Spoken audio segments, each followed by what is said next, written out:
I think over the last year there have been more leaks than I think all of us would have wanted, but we also find a lot of the folks and terminate them.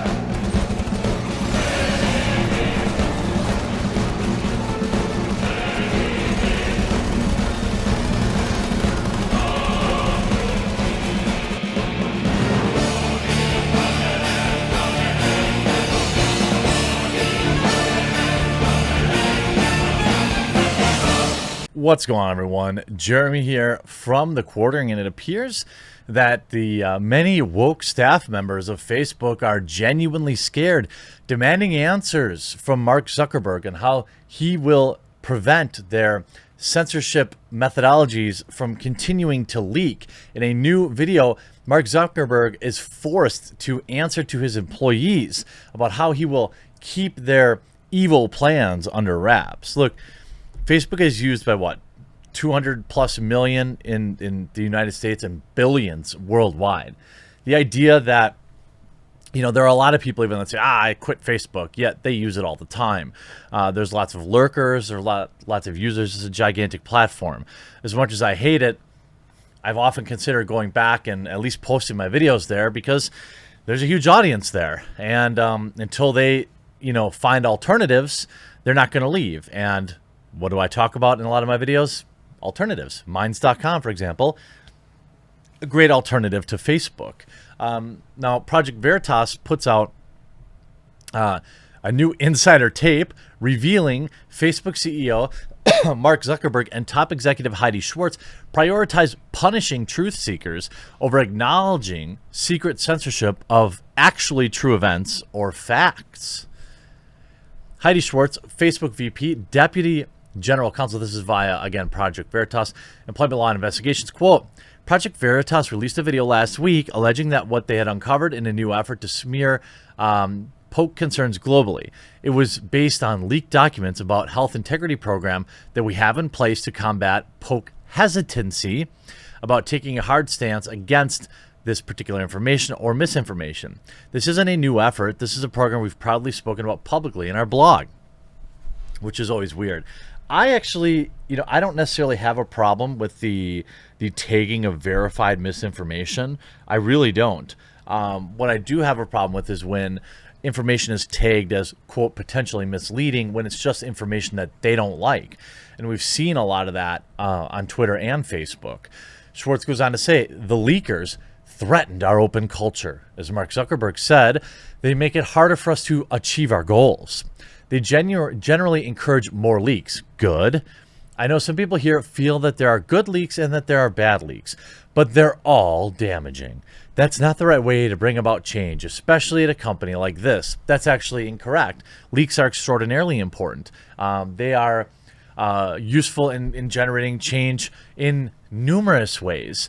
Whistleblowers generate change in government. Whistleblowers at companies expose policies that get change done. Look at what all the school districts are, getting leaks out from this critical race theory garbage that they're teaching students. Without leaks, most people wouldn't know about it. And guess what happens when people know about it? They don't like it sometimes, and then they get their voice heard. If there aren't leaks to make this information available, well, then it just happens. Mark Zuckerberg, Facebook CEO, says, when people leak stuff, do we find them? I've been clear that we have a number of efforts to find people, and we terminate people and pursue the recourse that we have when we identify them. In this Project Veritas case, we did find them. Zuckerberg also says, we also need to be very good at rooting out people who are leaking stuff. I think over the last year, there's been more leaks than I think all of us would have wanted. But we also find a lot of the folks and terminate them. Now, Schwartz goes, Project Veritas released a video last week alleging that it uncovered new effort. Schwartz's statement is simply not true. PV showed Facebook and showed Facebook had secret plans to tier its users and was willing to censor comments that were actually true events or facts when it came to the poke. Facebook's own internal documents showed their goal was to stop the debate and not to stop solely misinformation. These crucial parts of the leaked documents were not listed publicly by Facebook, as Schwartz affirmed in this video. Schwartz also struck a harsh tone when addressing Facebook's policy towards leakers. She said they make it harder for the company to do what they want to do by inviting public scrutiny. Schwartz said that the leakers threaten our open culture. And she continued, when we find the leakers, which we often do, we have zero tolerance. So that means we fire them. We're also continuing to investigate additional potential leakers, and we plan to take action there too. We're also working at continuing to ramp up our investigative techniques as our company grows. Zuckerberg took a similar position and criticized brave whistleblowers. Look, obviously the company is not going to like whistleblowers. I don't think that we can, we don't like Zuckerberg, but we can't expect him to be okay with people leaking companies' private information. He goes on to say, when people leak stuff, do we find them? I've been clear that we have a number of efforts to find people and terminate them. We also are very good at rooting these people out. This in the same week where Facebook has now planned to reverse protections for politicians, and here's why it's bad for everybody by the Daily Wire.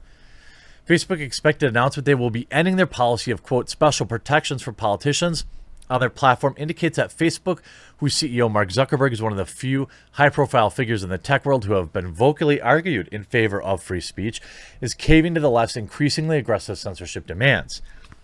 Looking back at 2019, the Facebook CEO sparked outrage among Democrats when he dared to argue in favor of free expression, flying in the face of leftists who saw the Facebook as a tool that should be either wielded in the pursuit of progressivism or the censorship of conservative thought, or suppressed entirely. I actually don't think that this is a partisan issue.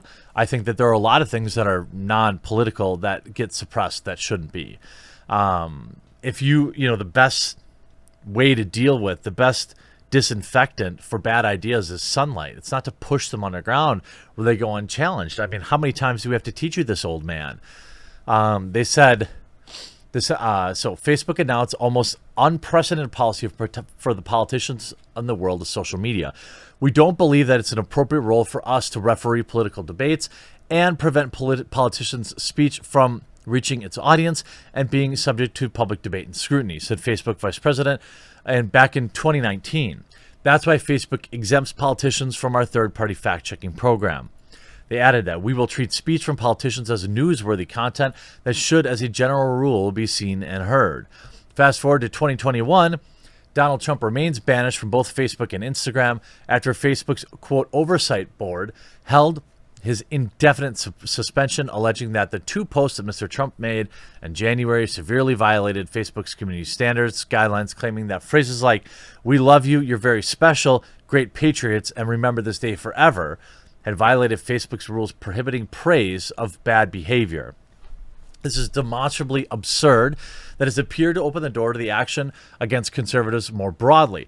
Look, again, I don't like to make it a partisan issue, but it does seem like it is. Facebook's latest expected announcement that politicians will for the first time be opened up to enforcement against more rules for things like bullying that Facebook moderators apply to others, as The Verge puts it, stands as a clear warning that under political speech is more under attack on its platform.